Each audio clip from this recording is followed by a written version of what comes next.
how we do it in the South.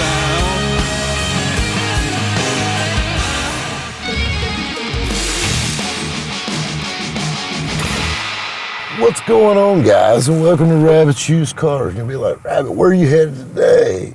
Going to buy a car, going on a hot date? See if we kill the camera guy, cut the donut in the parking lot? Nope. You know where we're headed today? We're headed to lunch. Gotta feed the machine sometimes. Feed the machine. So, you know, grab the camera guy, grab the other camera guy, Tucker, in the back seat. And you know, I was thinking, we got to go to lunch, which, you know, Kobe and Travis are already there, so we're going to go meet them for lunch. But, you know, you got to think about it. I just said you got to feed the machine, you got to feed the mind, you got to feed the soul, too. You got to have that motivation. That's kind of what this is going to be like as we're riding around. It's so funny when the cops drive by. But they don't want to fuck with me. Anyway, so 2023, new year, new me. That's bullshit. First of all, you don't need a date to start. Any day is a good day to start over. Every day you wake up, you get another chance to fuck it all up again. And, you know, life is short, so remember that. So waiting and putting things off is not the way to go. But back to the motivation part. You know, you got to think about it. At the end of the day, you control everything around you. And the only real excuse that will ever hold you back is the excuses you give yourself. And I know I want to get chronic eye roll from that comment, but it's true.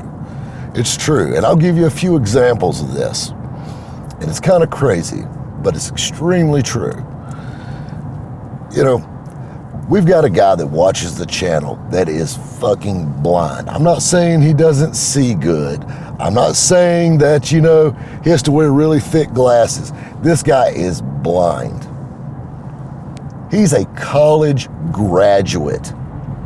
I have 20/20 fucking vision and run a multi-million-dollar company, and I barely graduated fucking high school. That is dedication. That's putting your mind to something and not holding you back. Hell, he sends me text messages. I still haven't figured out how the hell he does that good. He sends text messages better than most people I know with two good eyes, which is insane because autocorrect and all that shit kills me in my southern accent. But anyway, but you see where I'm getting at. He doesn't let anything hold him back. And when I'm having a bad day or when I'm having one of those days, you know what I mean? I think about my buddy. That's who I think about. I think about him. You know what I'm like? You know what? It's easy to focus on the bad. It's easy. As long as they ain't after us, it's all that matters, kids.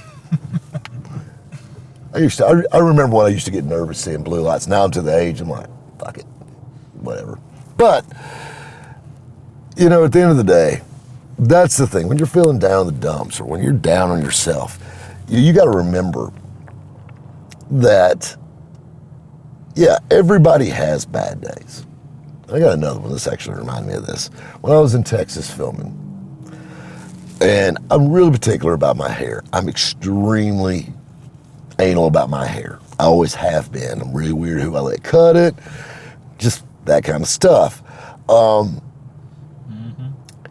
Really, coming from the guy that goes to Great Clips. Anyway, and why he wears a hat all the time. Now we know why, because they botched your shit up. So anyway, that's like a notch above a Floby. Anyway, moving on. I was in Texas, and everybody was telling me about this barber shop down there that was really good. So I needed to get a trim. So I stepped in there, and there was a Spanish dude working there, which we are in El Paso, Texas, so that's everywhere. And we sat down, and this guy said, "What do you want?" I said, "Bud, scissors on the top, number 2 on the sides, square me up. That's all you gotta do. Super simple." And he goes, "Gotcha." So he's over here doing his thing, cutting hair, all this good stuff. You know, got talking, he said, "What you down here for?" So I'm filming a TV show for Netflix. He goes, "Man, that's awesome. That's awesome." I said, "How long you been cutting hair?" He said, "I've been cutting hair 2 months." I'm like, "Oh shit." I kind of want somebody that got a little more time under their belt cutting my mane, but He's doing a good job. Looked all right so far. I'll be honest with you, it's kind of hard to fuck this look up. So he's cutting my hair. And I told him, so what were you doing before you were cutting hair? He goes, I was roofing houses.